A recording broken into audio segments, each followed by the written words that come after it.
오늘 하나님께서 저희들에게 주시는 말씀은 욥기서 19장 13절에서 29절까지의 말씀입니다. 욥기서 19장 13절에서 29절까지의 말씀, 저와 여러분들이 함께 읽도록 하겠습니다.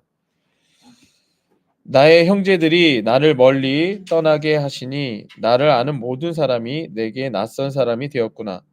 내 친척은 나를 버렸으며 가까운 친지들은 나를 잊었구나. 내 집에 머물러 사는 자와 내 여종들은 나를 낯선 사람으로 여기니 내가 그들 앞에서 타국 사람이 되었구나. 내가 내 종을 불러도 대답하지 아니하니 내 입으로 그에게 간청하여야 하겠구나. 내 아내도 내 숨결을 싫어하며 내 허리의 자식들도 나를 가련하게 여기는구나. 어린 아이들까지도 나를 업신 여기고 내가 일어나면 나를 조롱하는구나. 나의 가까운 친구들이 나를 미워하며 내가 사랑하는 사람들이 돌이켜 나의 원수가 되었구나. 내 피부와 살이 뼈에 붙었고 남은 것은 겨우 잇몸뿐이로구나. 나의 친구야, 너희는 나를 불쌍히 여겨다오. 나를 불쌍히 여겨다오. 하나님의 손이 나를 치셨구나. 너희가 어찌하여 하나님처럼 나를 박해하느냐. 내 살로도 부족하냐. 나의 말이 곧 기록되었으면 책에 쓰여졌으면 철필과 납으로 영원히 들에 새겨졌으면 좋겠노라. 내가 알기에는 나의 대속자가 살아계시니 마침내 그가 땅 위에 서실 것이라. 내 가죽이 벗김을 당한 뒤에도 내가 육체 밖에서 하나님께 보이라. 내가 그를 보리니 내 눈으로 그를 보기를 낯선 사람처럼 하지 않을 것이라. 내 마음이 초조하구나. 너희가 만일 이르기를 우리가 그를 어떻게 칠까 하며 또 이르기를 이의 뿌리가 그에게 있다 할진대 너희는 칼을 두려워할지니라. 분노는 칼의 형벌을 부르나니 너희가 심판장이 있는 줄을 알게 되리라. 아멘. 오늘 말씀의 제목은 버림받은 자의 소망은 예수다. 버림받은 자의 소망은 예수다라는 제목으로 말씀을 전하도록 하겠습니다. 지금 욥기서 19장 말씀은 욥이 친구들로부터 빌닷이라고 하는 친구로부터 이야기를 듣고 네가 잘못됐다. 네가 죄가 있다. 네가 고난 받는 데 이유는 네가 잘못됐기 때문이다. 비판과 지적을 당하고 나서 이에 대해서 이제 변론하는 그런 이야기입니다. 근데 오늘 말씀은 굉장히 그 주석가들도 얘기하는 게 뭐냐면 많은 생각들, 많은 이야기를 한다는 거예요.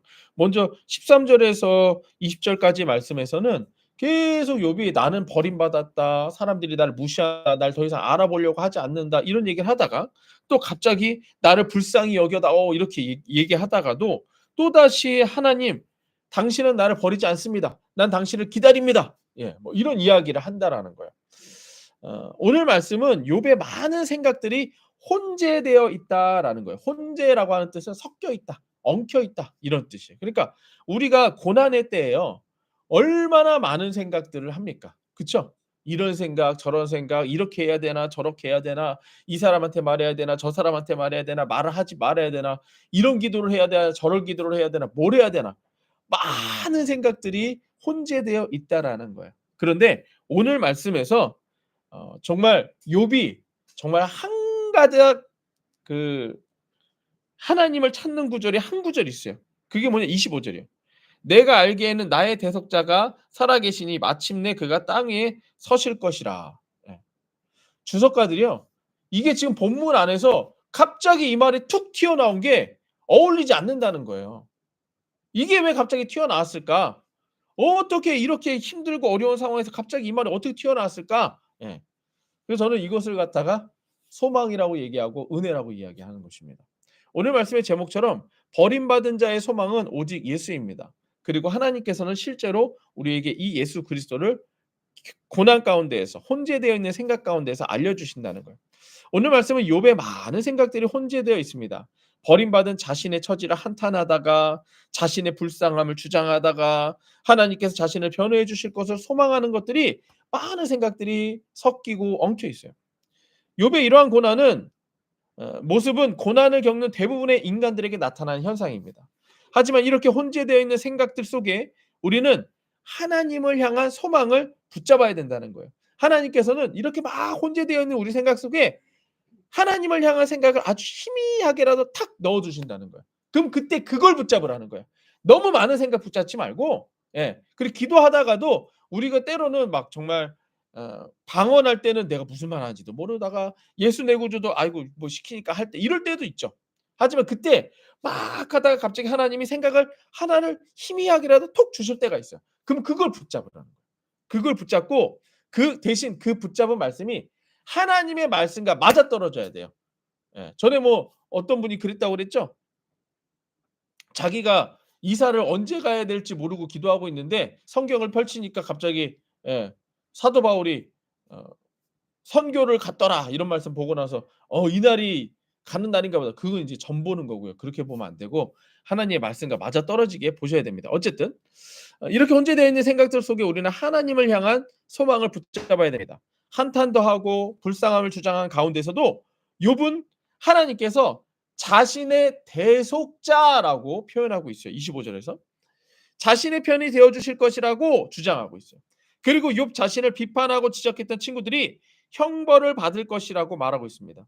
많은 생각 속에서 우리가 다른 생각들보다 하나님을 향한 생각을 붙잡고 그것을 소망으로 여겨야 된다라고 하는 것입니다. 오늘 말씀 13 절에서 20 절에서는 모든 사람들로부터 욥이 버림받았다라고 고백을 하고 있습니다. 이것을 보시면 오늘 말씀 그 13 절에서 20절 말씀에 욥이 이렇게 표현하고 있어요. "나는 버려졌으며 잊혀졌고 낯선 사람으로 여김받고 대답하지 아니하고 싫어하고 가련하게 여기고 업신여기고 조롱하고 미워하고 원수가 되었다."는 표현을 사용하고 있어요. 근데 지금 이렇게 버림받고 잊혀지고 한 사람들이 누구냐? 친척이고 종들이고 아이들이고 하여튼 내 아내고 나랑 가까운 모든 사람들이 나를 버렸다는 거예요. 왜 버릴까요? 여러분들 버림받은 적 있으세요? 권사님 버림받은 적 있으세요? 누가 나를 배신하거나 이랬던 적 있으세요? 예. 저는 저도 경험이 뭐 있긴 하지만 사람들이 우리를 왜 버리고 배신하냐면 힘이 없어지면 배신하더라고요. 나한테 얻을 게 없으면 그때 사람들은 배신합니다. 예. 마찬가지로 지금 욥도 어마어마한 부자였거든요. 근데 그 재산 다 날라갔어요. 자녀들도 죽었어요. 거기다 건강까지 잃었어요. 그러니까 사람들이 욥에게 붙어 있을 이유가 있어요, 없어요? 없어요. 예. 근데 이거는 세상 기준이라는 거예요. 욥이 버림당한 이유는 뭐냐? 고난 때문입니다. 재산도 다 없어지고 건강까지도 잃어버렸기 때문에 더 이상 욥을 가까이 할 필요가 없어진 것이죠. 이것이 고난을 당했을 때에 세상이 우리들에게 주는 당연한 교훈이고 당연한 기준입니다. 세상은요, 필요에 의해서 움직여요. 그러니까 이 사람이 쓸모가 없으면 사람들은 당연히 버립니다. 예. 당연히 그 사람 버리게 돼 있어요. 이게 세상 기준이에요. 필요에 의해서 모이는 세상의 관점에서 고난을 통해 모든 것을 잃은 욥은 더 이상 필요가 없는 존재죠. 때문에 욥은 버림받는 것이 세상 기준에서는 당연합니다. 하지만 이렇게 세상 관점과 기준에서 고난을 당하여 버림받은 자는 하나님 기준에서는 하나님의 은혜를 받을 조건이 충족되었음을 깨달아야 됩니다. 그러니까 필요가 없어져서 버림받은 존재는 세상에서는 버림받지만 하나님께는 어떻다? 은혜 받을 조건이 맞아떨어졌다라는 거예요. 마태복음 9장 11절에서 13절을 보면 이렇게 돼 있어요. 바리새인들이 보고 그의 제자들에게 이르되 어찌하여 너희 선생은 세리와 죄인들과 함께 잡수시느냐 이렇게 얘기해요. 그러니까 예수님이 당시 바리새인들은 아주 그냥 무시하고 버림받았던 세리와 죄인들과 같이 모여서 밥을 먹었던 거예요. 식사를 하셨던 거예요. 그러니까 바리새인들이 "야, 니네 선생은 훌륭한 것 같은데 왜 저렇게 죄인들하고 같이 모여서 밥을 먹냐?" 이렇게 물어본 거예요. 그랬더니 예수님이 뭐라고 하시느냐. 예수께서 들으시고 이르시되 건강한 자에게는 의사가 쓸데없고 병든 자에게만 쓸데가 있느니라. 너희는 가서 내가 긍휼을 원하고 제사를 원하지 아니하노라 하신 뜻이 무엇인지 배우라. 나는 의인을 부르러 온 것이 아니요 죄인을 부르러 왔노라 하시니라. 그러니까 세상의 기준에서는 죄인은 뭐예요? 감옥 가거나 버림받아야 돼요. 근데 예수님 관점에서는 예수님 기준에서는 죄인이 오히려 예수님을 만날 수 있는 조건이 된다라는 거예요. 바리새인들은 세리와 죄인들을 버림받아야 할 존재들이라고 생각했지만 예수님께서는 이들과 함께 계셨고 함께 식사하셨습니다. 세상 관점과 기준에서는 벗어난 예수님의 행동이라는 거죠. 그리고 하나 하시는 말씀은 버림받은 의인을 부르러 온 게 아니라 버림받은 죄인을 부르러 왔다는 거예요. 다시 한번요. 예수님께서 하시는 말씀은 뭐냐? 버림받지 않은 의인을 부르러 온 게 아니라 버림받은 죄인을 부르러 왔다라고 예수님이 말씀하십니다. 그래서요. 어 우리 가족들 중에 아직 구원받지 못하는 분들 계시죠? 그쵸? 그분들이 그러면 언제 예수님을 이 말씀을 친다면 언제 예수님을 만날까요? 버림받았을 때, 힘들 때, 세상에 지칠 때, 그때 예수님을 만날 수 있는 기회라는 거예요. 그러니까 좀 내가 지금 이 사람 구원받기를 원하는데 이 사람 구원받기를 원하는 사람이 있어요? 그 사람을 놓고 막 기도하는데 이 사람이 좀 잘 나가요. 그러면 좀 기다리셔야 됩니다. 자기가 의인이라고 생각하면 예수가 필요 없어요. 근데 세상에서 버림받고 사람들에게 버림받고 '더 이상 난 쓸모가 없는 존재야.'라고 느껴질 때 그때 예수님을 만날 기회라는 거예요. 이제 이해되시나요? 그러니까 자꾸 내가 기도하는 사람에게 안 좋은 일이 생기고 힘든 일이 생기고 어려운 일이 생긴다. 그건 뭐예요? 하나님이 지금 일하고 계신다는 거예요. 뭐 하려고? 예수님이 만나 주시려고. 네가 죄인인 걸 알아야 예수님을 만난다는 거예요. 예. 고난을 통해 사람들로부터 버림받은 그때가 예수님께서 함께 하시는 은혜의 때라는 거예요. 고난을 통해 세상으로부터 버림받은 그때가 예수님께서 찾아오시는 은혜의 때라는 것입니다. 고난을 통해 세상으로부터 버림받은 그때가 예수님만 보이게 되는 거예요. 아무도 없으니까 아무도 안 보이고 예수님만 보이게 되는 거예요. 예수님만 보이는 은혜의 때이다라고 하는 것입니다. 자.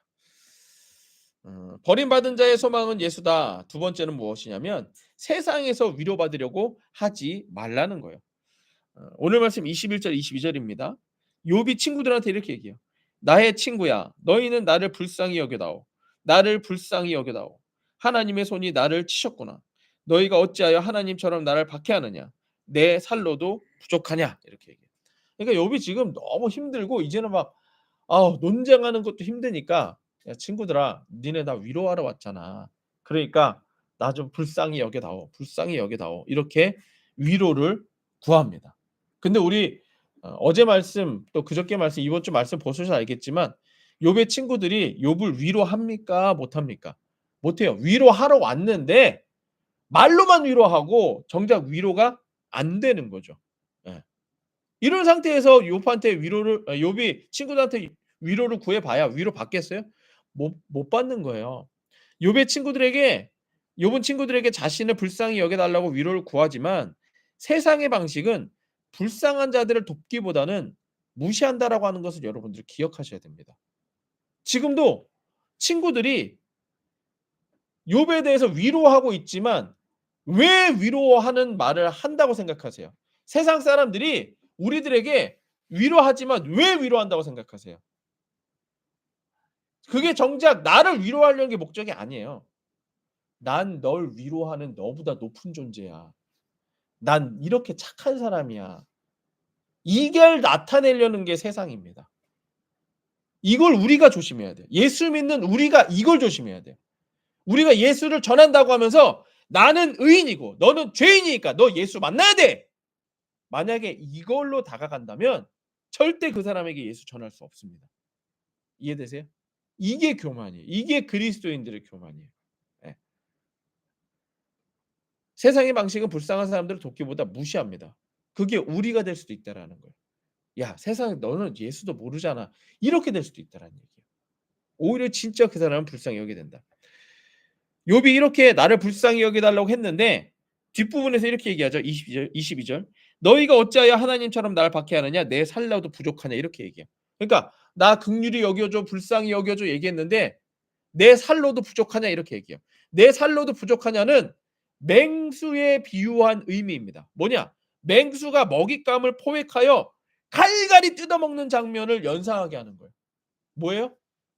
"야 나 좀 불쌍히 여겨 줘." 그랬더니 친구들이 어떻게 한다는 거야?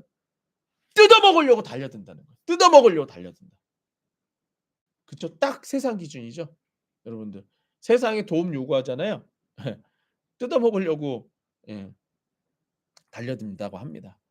제가 어떤 영상을 봤더니요. 그 영상 중에 이렇게 중고차 사기를 당하면 어 그 사람이 이렇게 해결해 주는 게 있어요. 근데 중고차를 요즘에 뭐 예를 들어서 100만 원짜리인데 300만 원에 팔고 200만 원을 자기가 먹는 막 이런 사기꾼들이 있대요.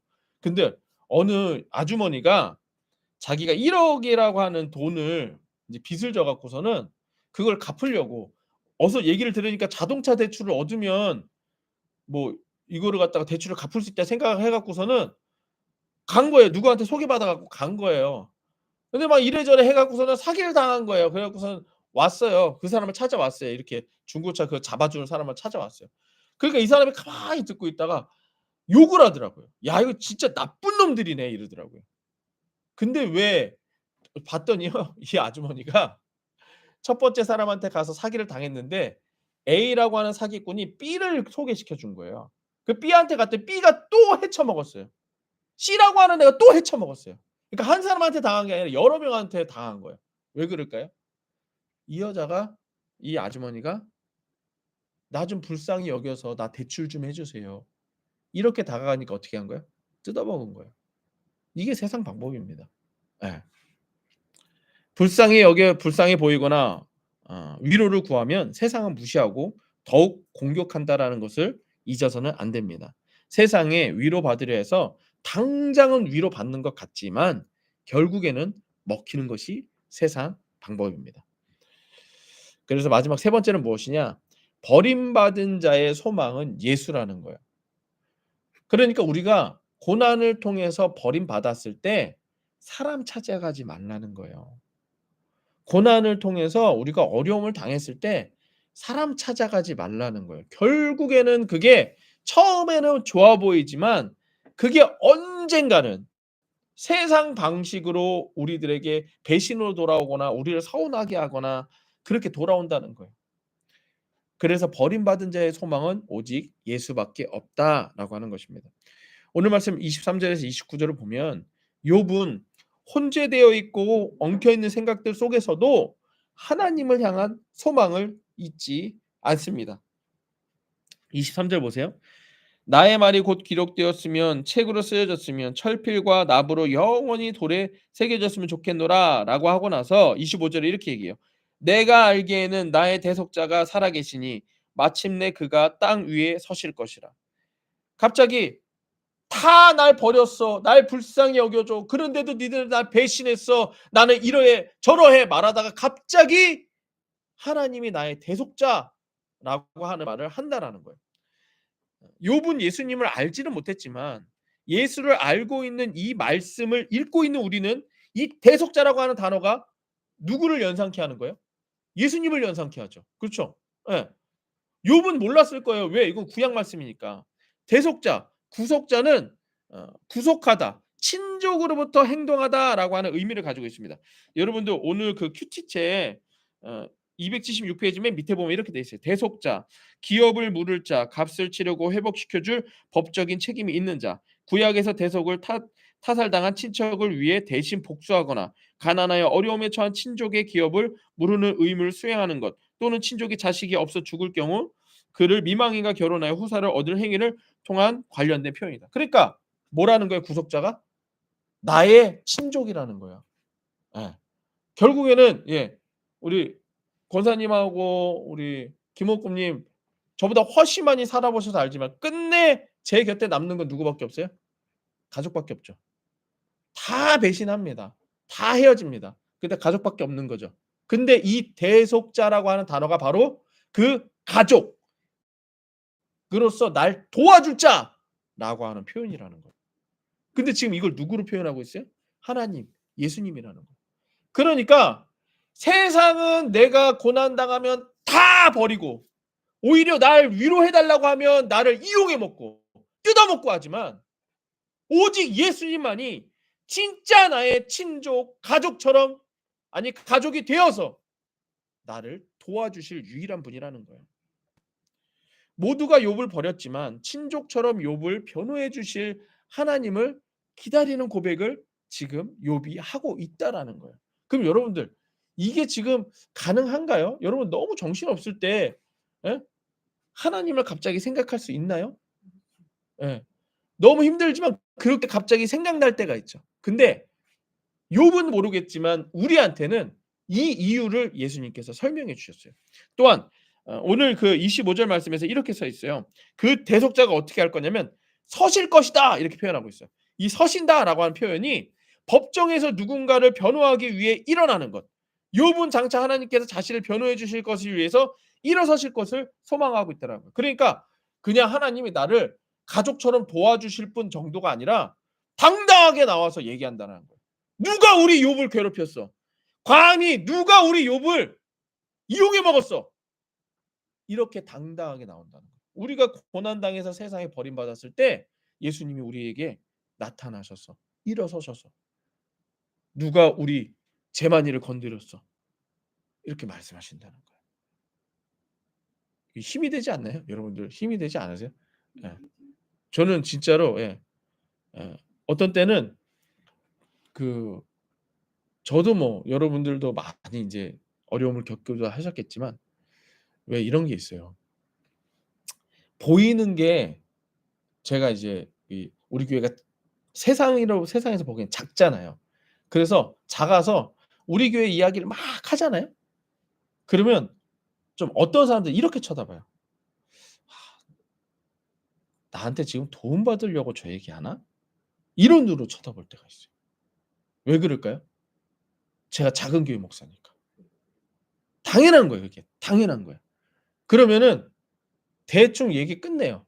그러면 이제 제 마음은 어떨까요? 아프죠. 힘들죠. 하지만 우리는 지금 이거 왜 하고 있어요? 왜 하고 있어요? 예수님 때문에 하는 거죠. 그쵸? 그리고 예수 이름 불러서 수많은 일도 우리 경험했잖아요. 그쵸? 그게 은혜죠. 그리고 버림받았을 그때에 내가 누구 찾아가요? 예? 뭐 제가 예 그러니까 그 사람 한 대 때려줘 우리 뭐 아빠가 있습니까? 뭐 요즘 우리 저기 권사님 한동훈 기도 많이 하는데 예? 그런 한동훈이 있습니까? 누가 있습니까? 예수님밖에 없잖아요. 그쵸? 그러면 그때 또 예수님 찾는 거죠. 근데 진짜 그때 예수님이 또 위로해 주시고 예 그런 때가 있는 겁니다. 또 하나는 25절 시작하면서 이렇게 얘기해요. "내가 알기에는"이라고 하잖아요. 여기서 이 "알다"라고 하는 표현이 경험하다라고 하는 의미가 있습니다. 그래서 버림받은 욥은 하나님만은 자신을 버리지 않으시고 오히려 가족처럼 자신을 대변해 주시고 구원해 주실 것을 경험하고 믿는다는 거예요. 욥은 예수를 모르고 예수 이름도 모르기에 성령을 경험하지 못했지만 예수를 믿는 우리들에게는 예수님께서 성령이 생각나게 하실 것이라고 약속해 주셨습니다. 요한복음 14장 26절 27절 보혜사 곧 아버지께서 내 이름으로 보내실 성령 그가 너희에게 모든 것을 가르치시고 내가 너희에게 말한 모든 것을 생각나게 하리라. 평안을 너희에게 끼치노니 곧 나의 평안을 너희에게 주노라. 내가 너희에게 주는 것은 세상이 주는 것과는 같지 아니하니라. 딱 맞아떨어지죠. 너희는 마음에 근심하지도 말고 두려워하지도 말라. 고난으로 인해서 모든 것을 잃고 세상으로부터 버림받고 무시받았을 때에 우리에게 소망이 되시는 분은 오직 예수 그리스도 한 분밖에 없다라는 거예요. 우리의 소망이요 구원자 되신 예수님께서 예수 이름으로 성령을 보내 주신대요. 그리고 그 성령님은 나에게 예수님이 말씀하셨던 모든 것을 가르쳐 주시고 생각나게 해 주신다는 거예요. 그러니까 막 고난 중에 '아우 왜 이런 일이 일어났어. 내가 누굴 찾아가야 돼. 이렇게 해야 되나 저렇게 해야 되나.' 막 많은 생각들이 있을 때 성령님이 그 생각들 가운데 비집고 한 가지 생각을 탁 넣어 주신다는 거예요. 하나님에 대한 생각을 하나 탁 넣어 주신다는 거예요. 뭐 예를 들어서 "너 예수 이름 불러야지." 너 할 거 없음 너 너무 지쳤잖아. 아무것도 못 하겠으면 주저앉아서 방언하든가 기도하든가 이런 마음을 주신다는 거예요. 아니면 "너 못 하겠으면 찬양이라도 틀어라." 이런 생각을 넣어 주신다는 거예요. 그럼 그때는 그걸 붙잡으라는 거예요. 다른 생각들 붙잡지 말고 '이거 해야 될까? 저거 해야 될까? 아우 속상해. 짜증나.' 이거 붙잡지 말고 하나님이 주신 성령님이 주신 그 생각을 탁 붙잡으라는 거예요.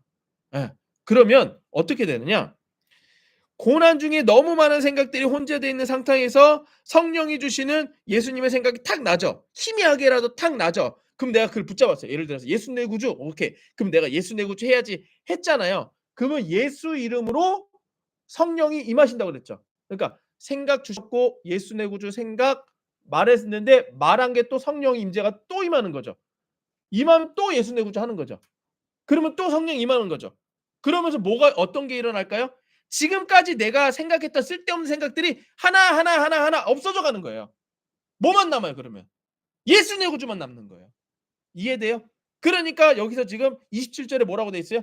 평안을 너희에게 끼치노니 성령이 생각을 주시기 시작하면 평안이 너에게 임하는 거다 이거예요.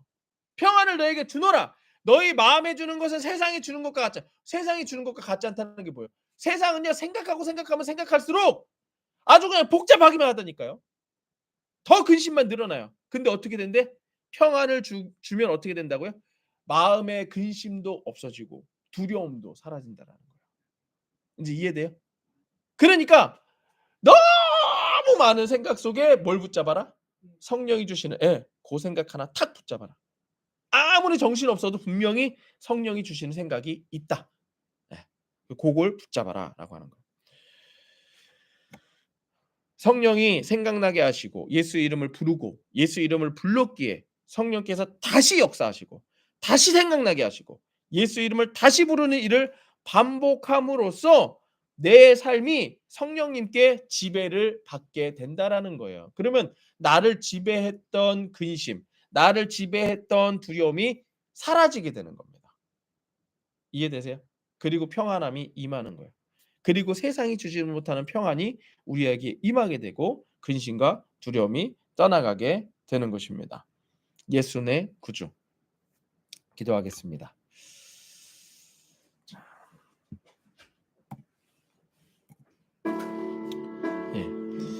오늘 말씀 생각하시면서 함께 기도하기 원합니다. 우리들의 삶에 고난이 오는 것은 너무나도 당연합니다. 욥에게 왔던 고난만큼 아니라 할지라도 우리에게는 언젠가 우리는 언젠가 죽어요. 고난이 누구에게나 있습니다. 그 고난 가운데에 우리가 이렇게 반사적으로 본능적으로 하는 건 무엇이냐? 부정적인 생각을 합니다. 이렇게 해야 되나 저렇게 해야 되나 또 세상적인 방법을 찾고 이 사람 찾아가야 되나 저 사람 찾아가야 되나 이번엔 누구한테 해야 되나 하지만 예수의 이름을 부르는 우리들에게는 성령께서 생각나게 해주신다는 거예요. 가르쳐 주신다는 거예요. 누구를요? 예수를 알려주신다는 거예요. 그래서 세상으로부터 고난받아 버림받은 우리들에게 유일한 소망은 우리 주 예수 그리스도인 줄로 믿습니다. 이 시간 우리에게 주신 이 말씀 붙잡고 함께 예수 이름으로 또 방언으로 성령 안에서 함께 기도하는 시간 갖도록 하겠습니다. 기도하시겠습니다.